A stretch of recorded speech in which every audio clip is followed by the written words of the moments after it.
this out. Hello. Once I hear my echo, I will feel good.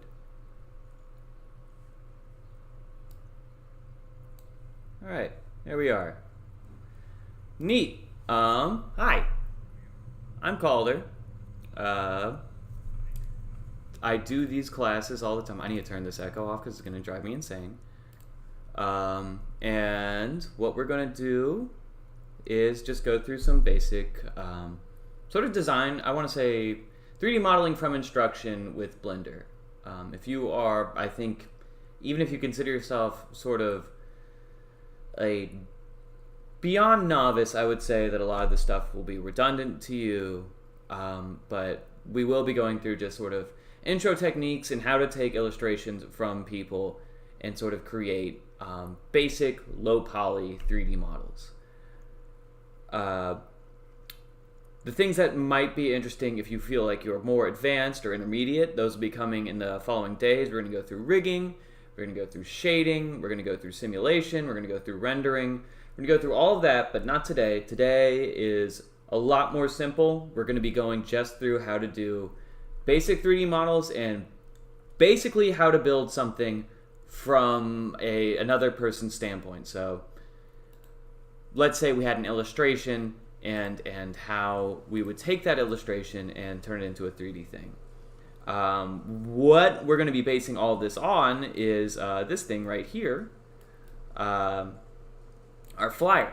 This took me an extensive amount of time, so we're not going to be able to obviously replicate the whole thing, but I figured upon completion of this stuff that almost all of this is relevant to gameplay asset creation. So we're going to go through bit by bit how this is achieved. I'm not going to do every portion of it, but I am going to do a substantial amount of it. And hopefully, from what you can see in this tutorial series, you can imagine how to extrapolate on your own and sort of finish the whole final product. Obviously, there is some stuff that's going to be omitted. I will try to do some fluid simulation, but honestly, I don't personally think from a tutorial series, on like a beginner standpoint, on how to make 3D models, it's not entirely necessary. It's got very limited use cases beyond what you probably would normally do. Yeah, like pretty much I can't think of reasons to use fluid simulation beyond just the little flyer, not there, here. So we're not going to maybe doing things like that. We're not going to be going through the video compositing and editing. I did in After Effects later on to sort of make the typography and everything like that here. Like, that's an entirely different course, an entirely different set of skills that isn't really relevant to 3D. But we will be going through essentially how to create these 3D characters, how to rig them, how to make them move, how to paint their weight so they create the same sort of motion that you want to create, and then finally how to create sort of procedural is the wrong word, but surface shaders that don't require UVs, though we will go through UVs, and sort of have dynamic shading properties that create something special like this. And with all that said, if you would like to follow along, I'm going to post in our Discord in Game Jam Central all of our files and assets. I know that there's a slight delay. If I'm going too far ahead, I will be checking the Twitch stream rather, and I will be keeping up with whatever you guys might be saying, so I can just as easily look up and see if there's something that you want me to mention. Additionally, we have a little live streaming channel down here in the chat. If you'd like to join that and speak, go right ahead. All this is in our Discord. I think we have a link to that in our bio. If not, it should be on our Jam website. You can just sort of follow a nest of links to get there. With all that said, I'm going to post the link to the assets in the Game Jam Central channel, and we'll sort of start off. Anyways, let's get out of looking at my ugly face and go on to this. So this came from this, and all the fun stuff here, all this little shading and detail may not have come through, but there's a lot to this. This is a very, it's simple but dense, and we can see our rigs, we can see our bones, we can see the arrays, we can see the teeth. We can't see some of the extra eyes and stuff like that. Those were additional things I added after the fact in After Effects. But we can kind of see that this is a very complex thing. And all of this started from here. This was a set of illustrations given to me by Sandro, or PizWiz, in our own community, after I basically said, I have no idea what to do for this Jams flyer.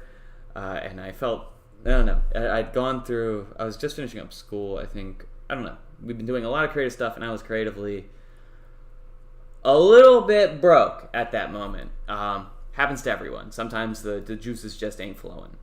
So Sandro gave me this illustration at first, saying well, if you can, turn this into 3D, that would be pretty cool. And I was like, well, that's pretty fucking simple, Sandro. Sorry for the cursing, whatever. Why don't you give me something difficult? So he gave me this. And that is a little more difficult, but I would say both of these are totally achievable to an intermediate Blender user. And to tell you the truth, I think even a novice could, with the right sort of mindset, accomplish these very easily. What we're going to do today, however, is we're going to start with this guy. Probably just start with the peach first, then we'll start with his hand. And we might, if we have time, go through and start this guy and maybe do his mouth first. Just so we can do some advanced tricks after starting with sort of an easy intermediate sort of start with this man and his peach. Anyways, with that all said, this is what I ended up all the way after a pretty significant amount of work. This is not a feasible amount of stuff to think you're going to get done in an hour or so. So keep in mind, learning slow is fine. You'll learn all the tricks to go faster as you get faster, and don't worry about not being incredible at first, or if you're sort of, running up against the program. It's all fine. That's just part of the process. Anyways, let's start. First things first, we will not be using this file. We're going to create a new file. If you just start up Blender, it'll obviously let you do the same thing. Just go to a new general file. I'm not going to be saving this. God, I have put enough time into it. And you'll get the traditional Blender cube. The only thing I want to make sure that you have hardware-wise, Blender will run on most things, but get yourself a mouse with a little scrolly guy in here. I can't think of a single 3D program that doesn't require pretty much a third button. There are workarounds, but you will save yourself so much trouble if you have just a standard 3-button mouse. So get a 3-button mouse. I usually want people to, build their own process, have their own tools, etc. It creates cool work artistically, but in the realm of 3D modeling, you should always have a 3-button mouse. I've said this on previous tutorials, and I'll say it again. Always have a 3-button mouse. Anyways, first thing we're going to do, probably just want to get a lay of the land of what we're doing. If you want to know how I'm doing this, I'm holding down the middle mouse button and just moving the camera around. Pretty simple. That way we get to see our nice little cube. It's a nice cube. We will be using it. If we want to move side to side, we press Shift, middle mouse button. You can move side to side. I'm not going to go through too much of this. If you want to go to a cardinal direction, middle mouse button, press Alt. It'll lock in. And you can just sort of move up and down, and you can see how you can move from side to side there. All this stuff, I'm sure I'm not going to spend too much time on. If you are having trouble sort of moving to these things, remember, it's not critical that you follow along in time with me. You can follow along at your own pace. This will go up in a VOD later on our YouTube. And more critically, like, you will get better at navigating 3D stuff over time.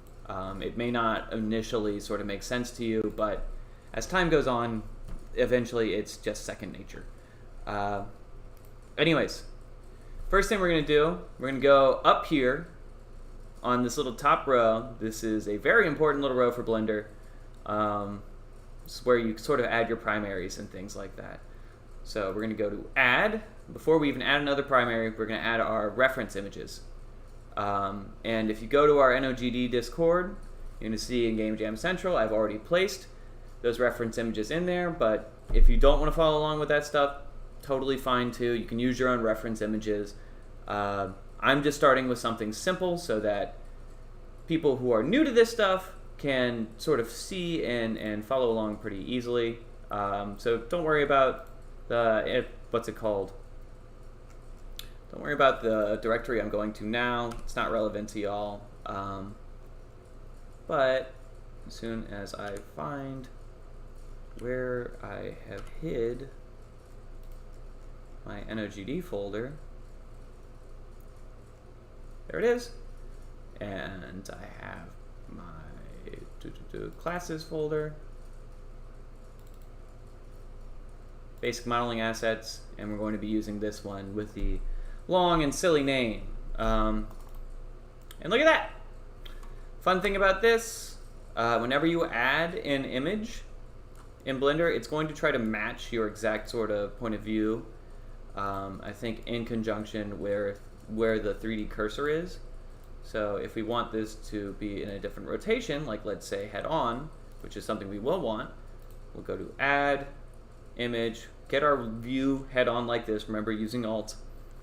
We're going to go Reference again, and look at that. Now he is flat and flush with our little square here. I wouldn't worry about him being, flipped. If you want to delete something, just highlight it, press delete. It's okay. If we want to change him, we can just go to Mirror, not Y Global, it's Mirror X Global, and he will be mirrored. No big deal either way. Pretty easy to move that around. If you want to move something around, you will default to the move gizmo, but really, click something. You can use it over here, or you can use the shortcuts. Shortcut will almost always show up if you do highlight it, G. Look at that. If you want to move it along a certain axis, when you already have it highlighted in a transform tool, usually you can press that axis's letter in edit mode. So, wait, something is strange. It seems, oh yeah, that's an image reference, that's why. You can just move it back and forth and figure out where you want to go with it. It's totally fine. Gonna see something.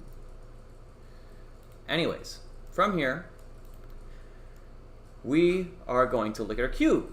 And we're going to want to use it as our reference to create the peach here. Pretty similar, but I'm going to start ahead and tell people just sort of a little trick of 3D modeling. Subdivisions are how we often get sort of more round shapes. So this cube does probably not, make you think of a sphere, but if we go into our modifiers, we go to subdivision surface, we can see that one set of subdivisions will make this essentially a cube. 2, even rounder, so on and so forth, right?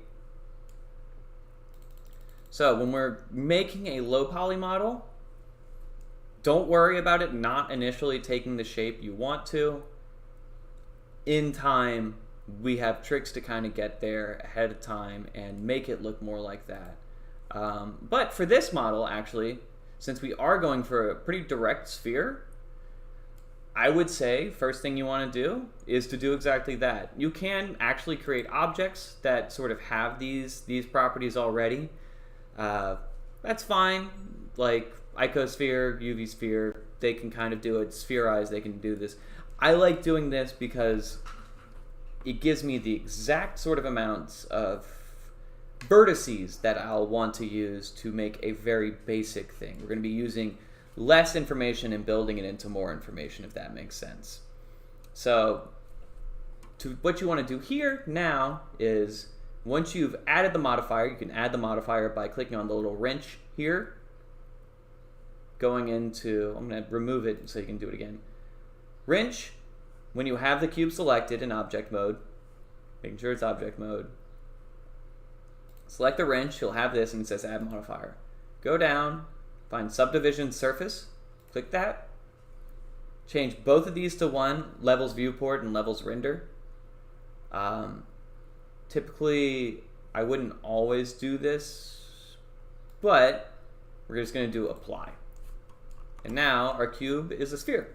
And we have these extra little vertices in a little nice average spot, and it's a nice sphere. If we want to see how it looked like if these were a little more, if this sort of averaged the light value from our light source, we can just go to shade smooth, and it looks, you know, even more like a sphere. Still, obviously, a little jagged, still, obviously, you know, not a perfect cube, but we're not going to want to make this a perfect cube anyway, so don't worry about that.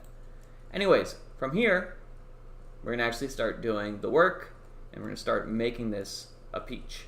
So, press Tab. Tab will bring you into edit mode. Alternatively, if you want to go to edit mode, you can, from object mode, which is your default mode, up here, you'll see object mode, go to edit mode. The rest of these modes we will go through later, except for sculpt mode.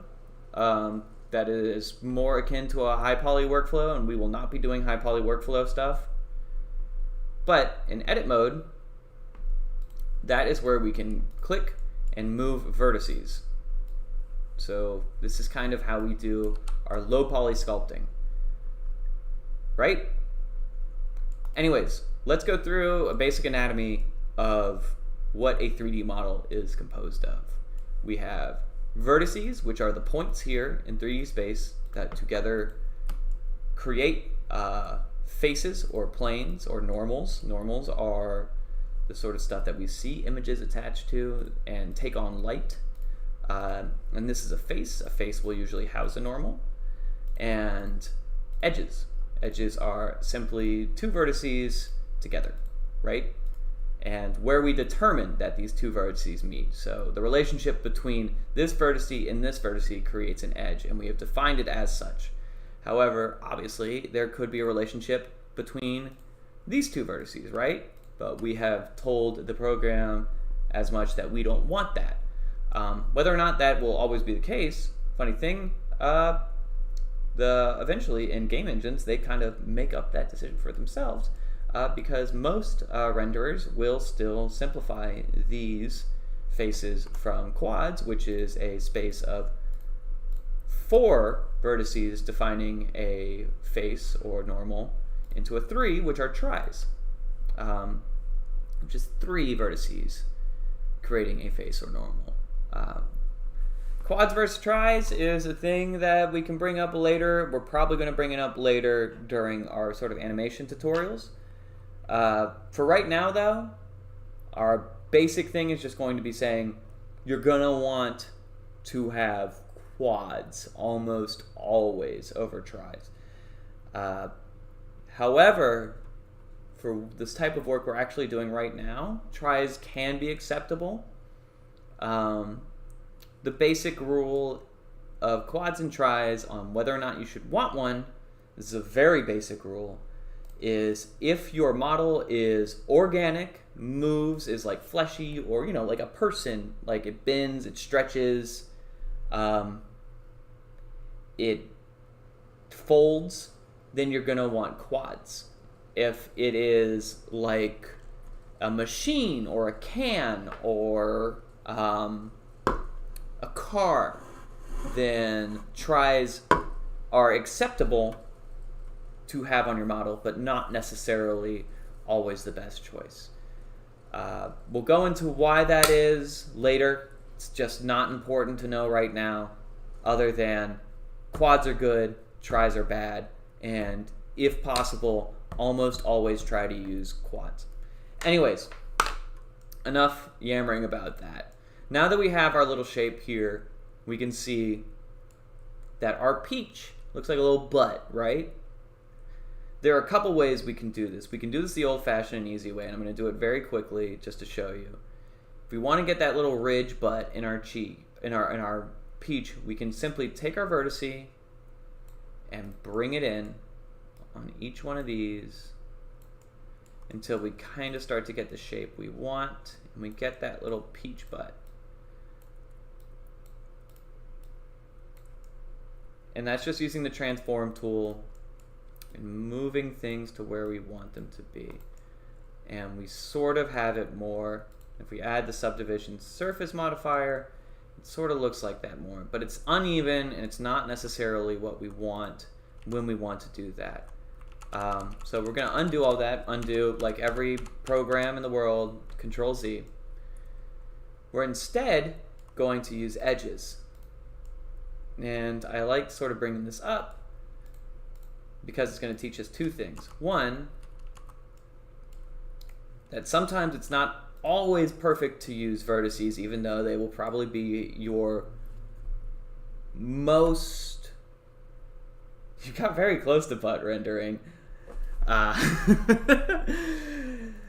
Vertices will not always be your like... I don't know. It's precise, but sometimes you want to get stuff done quicker. So we're going to use edges, and we're going to go to the scale tool. Scale tool sort of makes something bigger or smaller in relation to everything around it. From here, we can see our little gizmo, much like our transformation stuff. If we wanted to do it uniformly across all axes, Y, Z, and X, we can grab this little edge on the background. Or if we wanted to just do Y, we can do it there. Just do X, we can do it there. Just do Z, doesn't matter because it's pretty much on one axis, we can do it there. But we're going to combine the two and do this. And that'll sort of bring it in a little bit closer.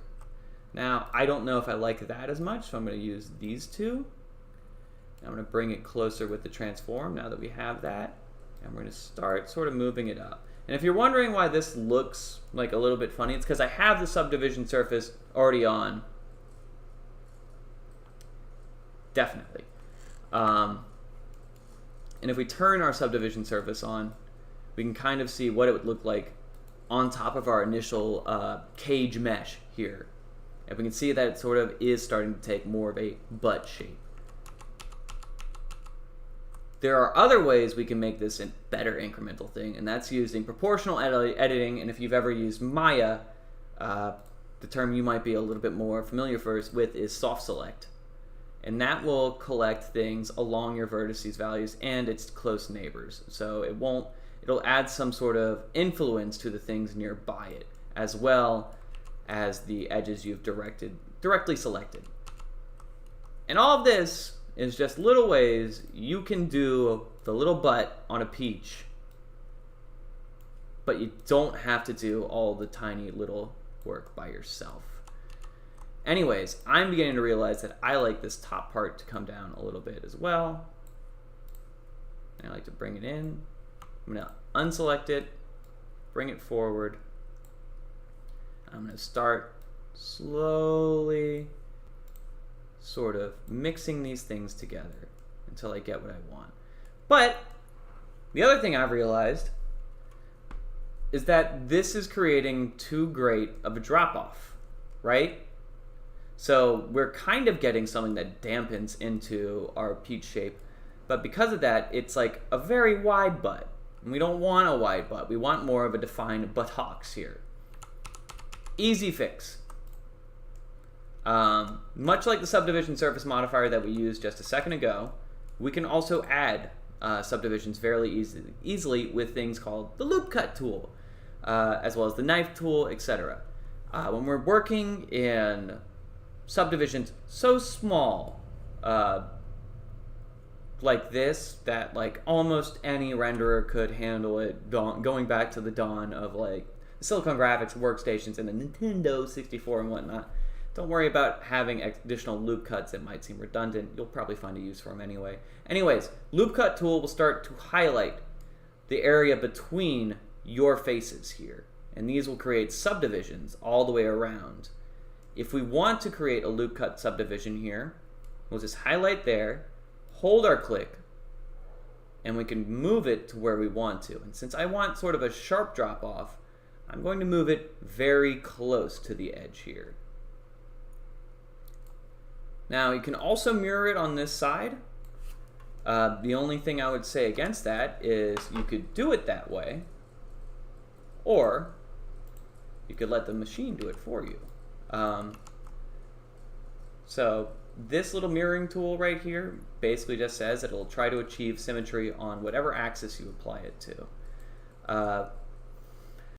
If it doesn't show up on the other side, easy fix. Highlight the full mesh by pressing A. Go to Mesh, Symmetrize, bring up the Symmetrize menu. Right now we're going X minus to X plus. We go X plus to X minus.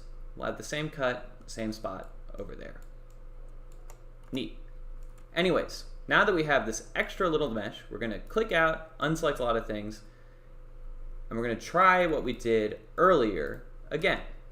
We're going to select our edges, and we're just going to bring it down. Oh, we have to turn off proportional editing. If you haven't already turned off proportional editing, turn it off. If you want to change the size of proportional editing, which is similar to turning it off, once you have anything selected, scroll your mouse up and down. It'll change the radius of your proportional editing. So like right now, with my proportional editing radius low, we get this little like big old edge here. But if I turn it up, more things are influenced. Anyways, but we can see if we do that, we're getting a better peach butt, right? We're getting something that looks more similar to the edge that we wanted here. However, I think we don't need that. And that is giving us a good peach butt, in my estimation. I'm going to turn off the render, the subdivision surface renderer, so we can see it a little bit clearer. Truth is, we probably don't need it to go all the way to the back here. So I'm going to unhighlight that because I think the curve might look better if we bring it here. I'm going to bring it in same way I did before. Then I'm going to take the vertice up here. I'm going to bring it down just a smidgen. And I'm going to do all the fine tuning I'd like to do. So I can take that up. I can bring that down. I can bring this closer to the back here so it matches. It might give us a cleaner sort of polyflow. We'll go through polyflow at another point. We're not going to try to... This is basically just moving around Blender, the tutorial. I don't want to barrage y'all with polyflow and good mesh properties beyond use quads and think about how things could work if they're closer together. We don't want to go too far ahead because like you'll learn all that stuff as you sort of progress forward in your interest in careers modeling. You can also see now that I have our mesh is symmetrized, if I bring up this vertice, it brings up the one on the other side. Pretty neat. But I actually kind of like that. I'm going to bring it up and bring it up. And if we press tab, we have a little guy like this. And it may not be easy to see, but if we shade flat, we can see that he has a little peach button here, which is what we wanted. However, let's go back to shade smooth. Typically, I work pretty much always in shade smooth, but it's not terrible to work in shade flat. You get a better idea of how light is hitting your normals. Because shade smooth makes an average of all of your normals and sees what the light is doing there and kind of see that this is working more like I wanted. So from that, we can turn on our subdivision surface thing. Once again, that's on. Go to shade smooth. It maybe looks a little too flat now, huh? No problem. Just keep tweaking and manipulating it until you get the results you want. Because the wonderful thing about 3D modeling, especially at this level, everything can be fixed. And everything can sort of get easier over time. And that has a little butt. So maybe I taught you how to make a butt. Maybe I taught you how to make a peach. I ain't your boss. You can use this for whatever you want. That said, how are we going to add this little thing up here? There are a couple ways. You could make it one large mesh. I didn't do that though. If you wanted to, it's not hard. We can find maybe 2 of these normals select them both. Yeah, let's do it this way. We're not going to do the whole thing this way. I'm going to teach you how you could do it this way. So typically our little stem would probably come somewhere around here, right? If we want it to be right in the middle, we can select all four. We can insert a face. And we can see how it subdivides right there.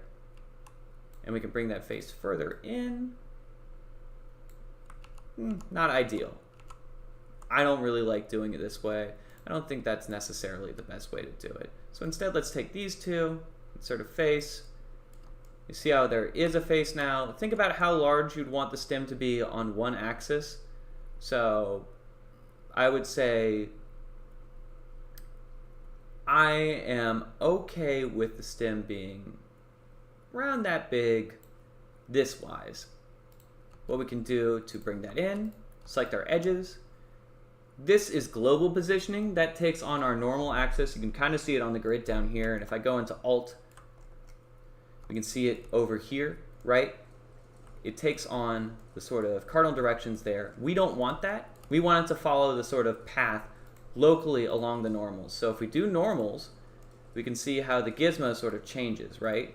If we do local, we can see how that changes as well. So if we go onto normal, we can bring it up. We're actually going to turn off proportional editing again. I forgot to do that. And we can bring it up closer to the actual, you know, flow of the geometry we're editing. So that is getting closer to where I want that stem to be. Similarly, right here, we can do the same thing. If we select these two edges and shrink it down here, we can see that we're getting closer to the exact face we want from here. Remember, we wanted everything to be quads, and since we inserted faces on quads, still all quads. Anyways, maybe not the best polyflow, but again, don't worry about it.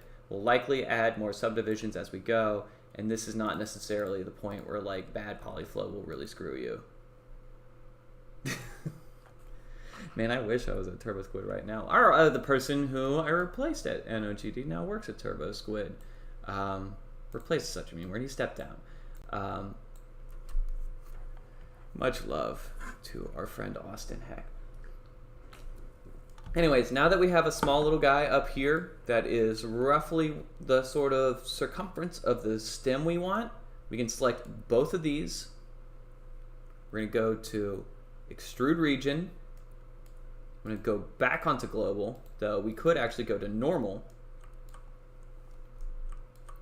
Pull this out, and we can start to see that. However, I bet most people see this, and they probably don't like how this is sort of creating a funny little weird geometric thing. There are a couple ways to solve this. The reason why this is happening is because we have our subdivision surface on, and that's trying to average all the vertices that we have here to create a smoother subdivision, a smoother sort of mesh. If we turn it off, you can see that that doesn't exist, right? Our low poly model looks like that. So if we want it to look like that when we're not in here, there are a couple ways we can do that. One, the easy way. We just add another subdivision, we bring it down to the bottom, and look at that. It's right here. It's not nearly as much influence as we had before, and it creates sort of a more organic, nice bevel. All right, but let's say that we don't want to make our poly count higher. I'm going to actually bring this down just a little bit as well, because it doesn't need to be all the way up here. I'm going to just Control Z out of here, and we're back to here without the other thing. And again, I'm going to do that. Oh, I should say, this is your sort of X-ray modifier. It's very useful if you're trying to go like all the way around your mesh. Let's say I wanted to select something on the bottom of the mesh from this viewport, turn on the X-ray. I can do that fairly easily. I'm not going to mess around with it too much. It should be integral to your workflow later on, but once you feel comfortable using it, you will probably use it more often.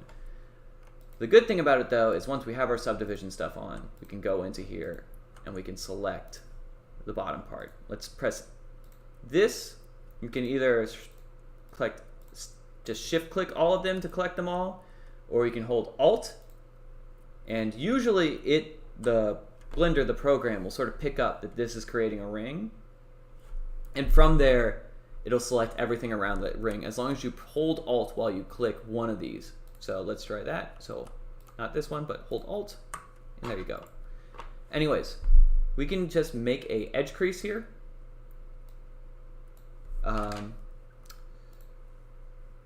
Probably better to be able to see the edge crease as we make it. And as we pull out the edge crease, we can see that it sort of does the same thing. It's basically just telling the computer that when it's doing these calculations to make a subdivision, that you want this to be retained. You want the sort of area here to be just as strong as you wanted it in the past. So we're gonna do the same at the top, so it sort of tapers off into a nice little satisfying thing. Alt click doesn't work as well here, but don't worry about it. You can just shift click to gain more. Again, right click, edge crease, and there we go. And now we have a little top. And if we want to give it a fun little bend, we can add another subdivision. Make sure your X-ray is on. Drag to select this. Proportional editing. Extend our radius.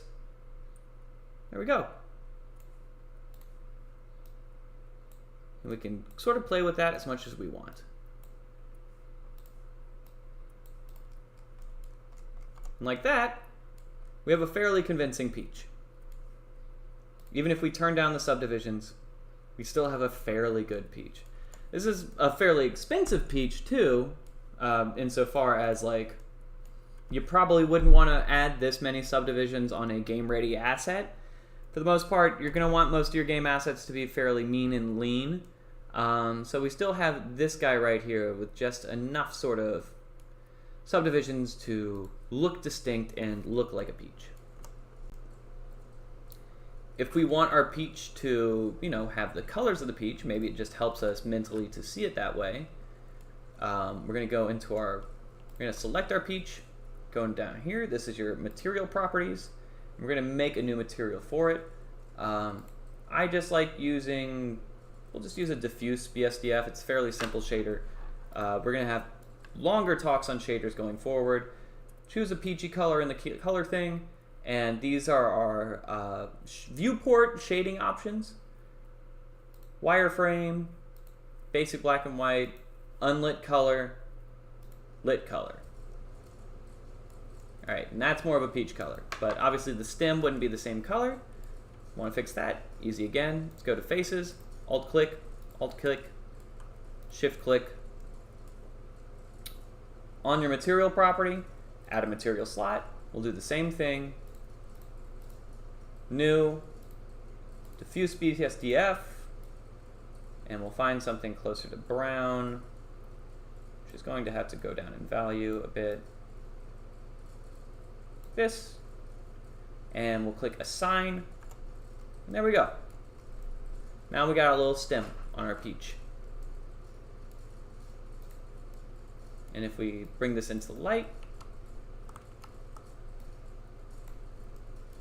well, let's just bring the light to it. You can see the little butt definition there, and our peach is coming along. First, I'm going to bring it back down. We're going to go back to this. We don't need all that lighting property in here. And I'm pretty happy with this peach as a sort of base. The only things that sort of bother me are how these normals are functioning. It's on shade smooth because we do have kind of a weird polyflow up here at the top. We can address this later on, but we're not going to in this particular tutorial because we want to start other aspects of our modeling. And from here, if we want to add the leaves, very simple. What I did for this is I got out of this object. I didn't need to make it all one continuous mesh. You can, but who cares?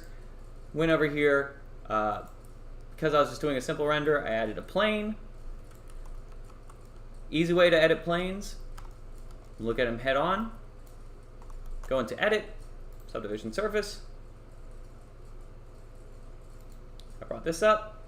Made a subdivision around the horizontal top. Two right here. touch these two edges, make them small. Actually, no, yeah, we start here, make these edges small, make this edge kind of go out, and we make these edges small as well. Take our vertices on both sides, extend them, and then we can go back into proportional editing, expand our radius,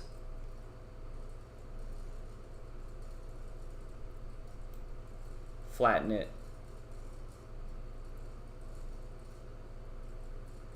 and we kind of get our nice little bow tie at the top.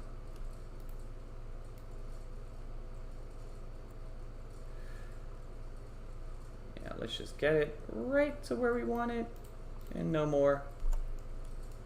And like that,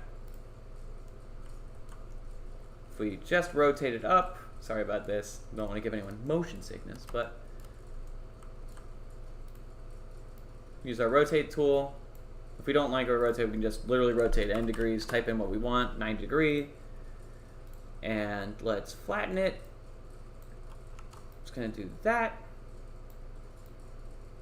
and that. Let's add a material, new, same stuff we did before. Go to diffuse, we'll make it green,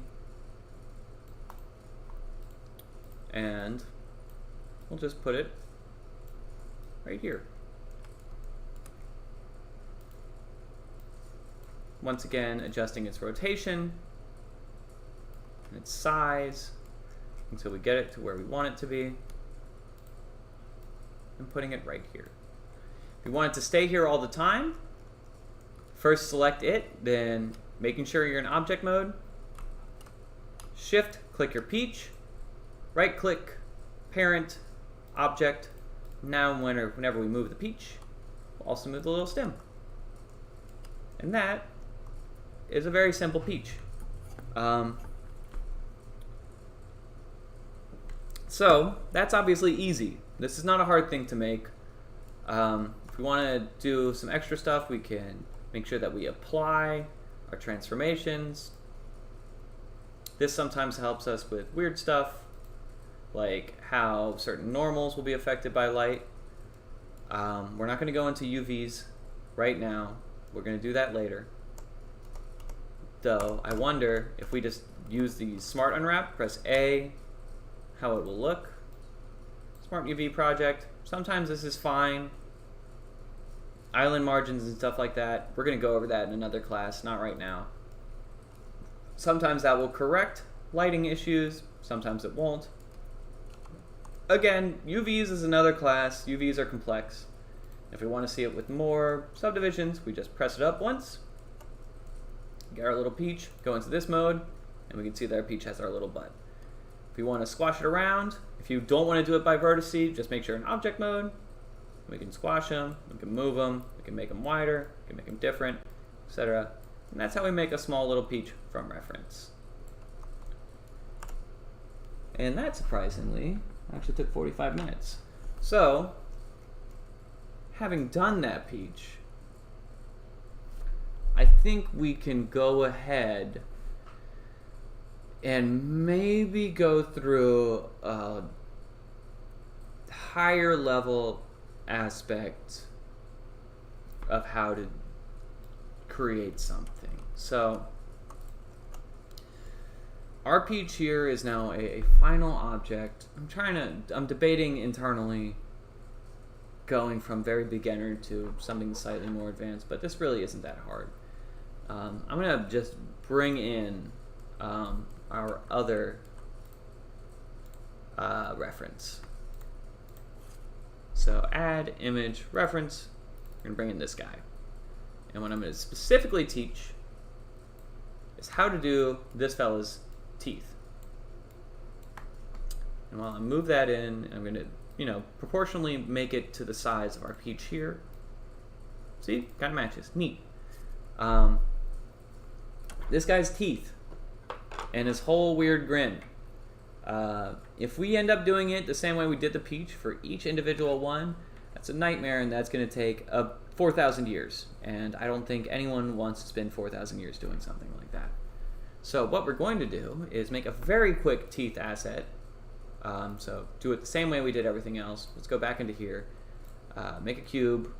Let's think about how a teeth looks. So tab, loop cut, loop cut. We're gonna add just two simple things here. I'm gonna move fast on this. If you feel like I'm moving too fast, don't worry. You know, you can always come back at another time and watch our VODs all on YouTube. Take these and make it smaller so we have more of a rounded edge. And since a tooth doesn't always sort of end like that, we're gonna grab all of the guys down here. I'm gonna make that like that. And just to, you know, for perfection's sake, we're gonna add these little fun ridges. This won't really matter because we're not gonna be looking at its gums, but sometimes, you know, we just like to add little things. Not a perfect tooth, but enough of a tooth, right? Looks similar. Doesn't matter, we'll be using a lot of them. The thing that we want to do, however, is to match this sort of curve on his mouth, right? So, what we're going to do is we're not going to use a 3D model. Instead, we're going to get out of edit mode. We're going to go to add curve. We're going to add a Bezier curve. We can see over here that the Bezier curve is along the bottom. We're going to move it. Press tab, we can see it right here. Don't worry about that. Bring it over to this guy. We're going to rotate it 90 degrees again, just so it flips up. We got a Bezier curve. Bezier curves are pretty standard in a lot of programs. You'll get used to them. We're going to start the curve at the top of his lip, right here. We're going to try to match his curve here. How are we going to do that? We're going to click one of these edge points. We're going to bring it down to our first major curve shift, which might be right here. We're going to click on this. We're going to touch the Bezier handles, and we're going to bring it in closer so that it doesn't have as much influence. On second thought, this curve may be too big, so let's make it small.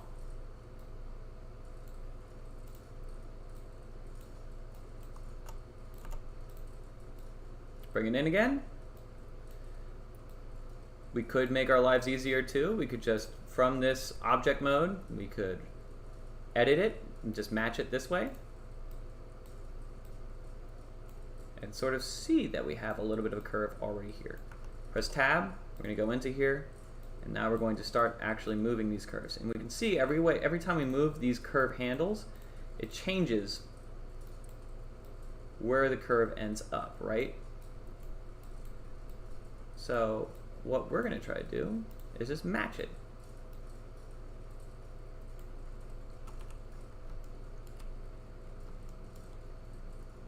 We just want to match the little curve on the mouth.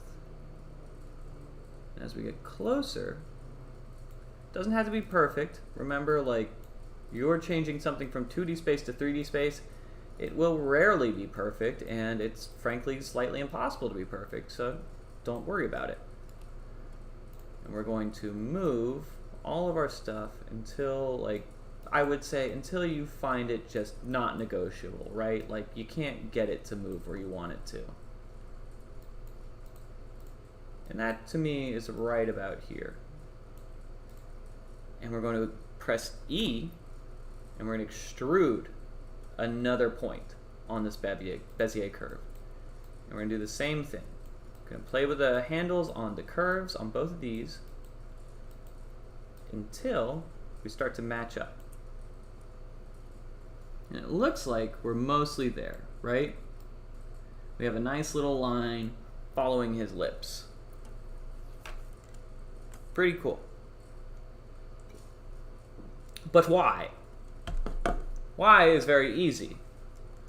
Since we already have a tooth here, what we want to do is we want the program to make as many as these little teeth along our curve as possible.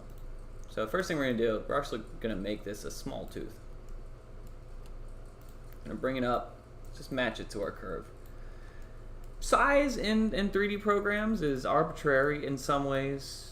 It's kind of useful to think of it this way because ultimately, like, anything is only as big as it is in this program in relation to the objects around it. So if you're worried about something not necessarily, I don't know, fitting where it wants to be or being the right size for scale, you can change scale very easily. So anyways, we're going to click on our tooth, and instead of doing the normal thing we do with subdivision chart, we're going to do array. And we see that every time we do an array, and immediately another little tooth comes up. Neat. If I keep doing that, a bunch of them come up. Cool. That is pretty much exactly what we want to do. Relative offset, we change the x, and that'll change where it is in relation to our tooth. So x does that, z does that, y puts it behind our reference thing, but we can't really see that right now. But if we go into here, there we go. Cool. Usually we might use object offset on a Bezier curve, but to tell you the truth, it doesn't work quite as well as we'd like it to function. So instead, we're going to go to curve. We're going to press the curve object. And sometimes it'll work very nice and it'll fit along the curve. If it doesn't, we can usually change it from here. We'll also find out that like half the time we're doing this, we've got to find the right sort of offset for it. Honestly, this stuff can be super grueling, and half the time what you want to show up, your problem isn't necessarily going to be like whether or not you're doing the right things. It can often just be that you're not doing it the right way. So don't worry about it if you aren't doing it the right way. So I did fit type, fit curve, right? And now that I've done that, you know what? It hasn't done anything. I swear this stuff like drives me insane, but you know, you get used to it. We can see that this is changing some values on it, but it's not necessarily consistent, right? Offset is too small. If we move it closer to here, maybe it'll work better. Maybe it won't. But we now have a do that. Oh, I usually do fixed count anyways. It tries to fit along the curve when we do that. But if you want to see how we do it, I can just go to our peach jam blend here.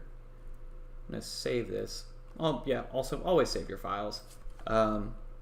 Tutorial class 1.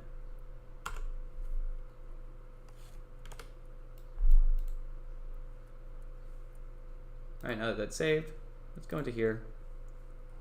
We can go into how I've actually done it here. Look at some modifiers. So we did array, fixed count 20, curved, NURBS path 20. And if we want to look at it, we can change the count, right? And we can see the teeth disappearing. Where's the tooth right now? If I'm not mistaken, the tooth is gigantic and right in there. But yeah. So, work this way. Presumably, it should work this way on the new one. So let's try that again back in our old file. Oh man, sorry, I got a stomach ache. Curve, make sure the curve's on the bottom. And let's see, honestly, if we just move it in. Yeah, that's what I thought. So, if you try to match the curve sometimes, just in 3D space, it'll slowly figure out what you want to do. Constant offset, I like more.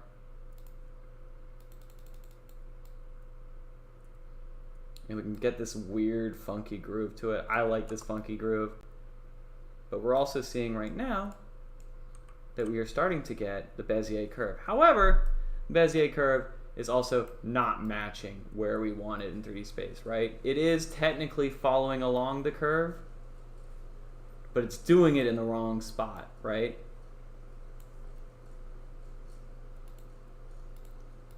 And that sometimes is easy as, yeah, changing your axis here. We change it to Y, the deform axis will have our wonderful thing following along our curve.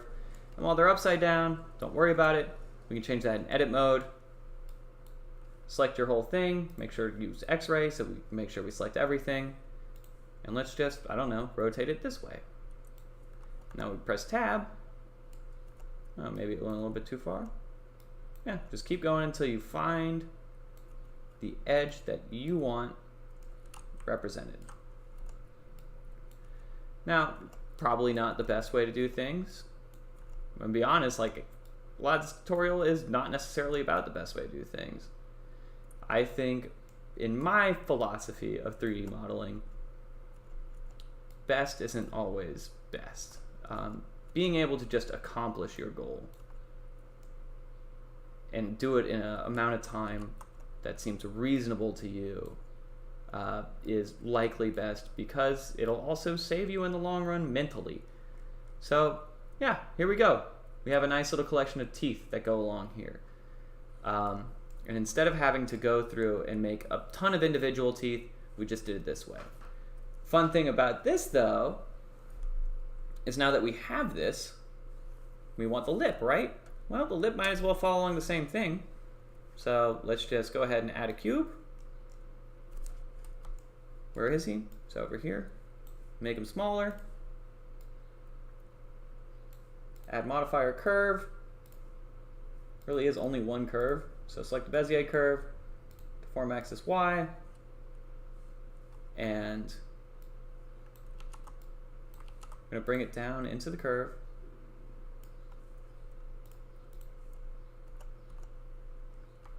And I'm pretty sure, no, we're not going to do it this way. We're actually going to do it this way. Where is our guy? Let's just make him long. And we're going to give him some subdivisions so he curves better. And we can start to see how he would match up, right? Make it a little smaller.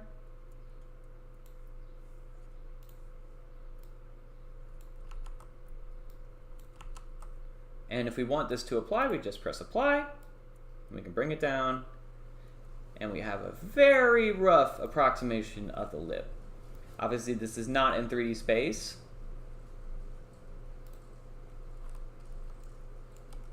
But it is enough that we can see it, right?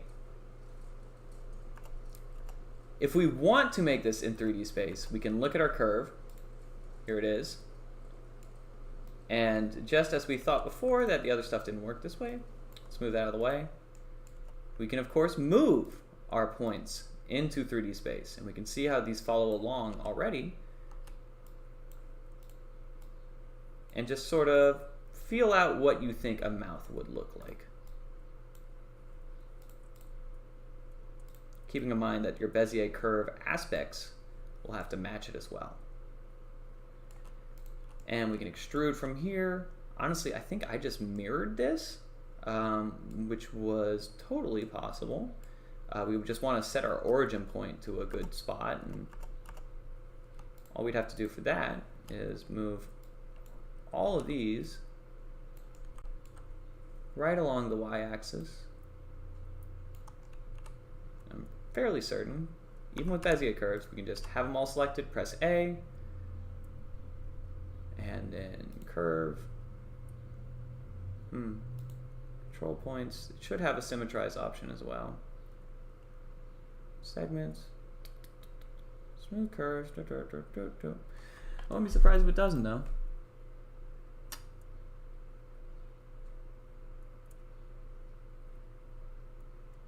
Because I'm pretty sure that's what I did. You know, either way, not the worst thing in the world. There's not like a bunch of points. We can just try to match. And that's what we're going to do.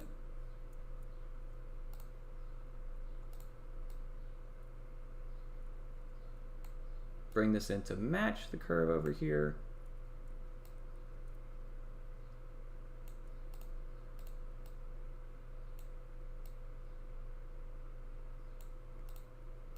further out, extrude,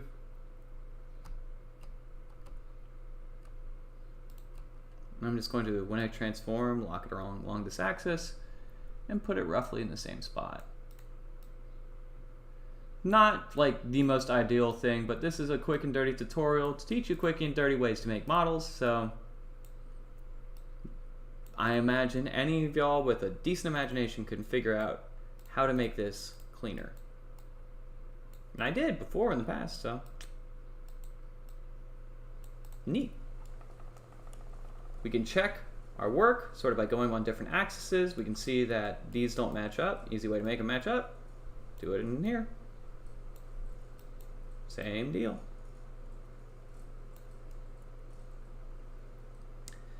And we can see that this doesn't match up. Let's just look at our two things. All I really have to do is bring it here. And probably bring this one closer in. And while it's not perfect, I don't really care. The only thing I'm kind of surprised, I was almost certain that there was a symmetrize option on here. But, what are you gonna do?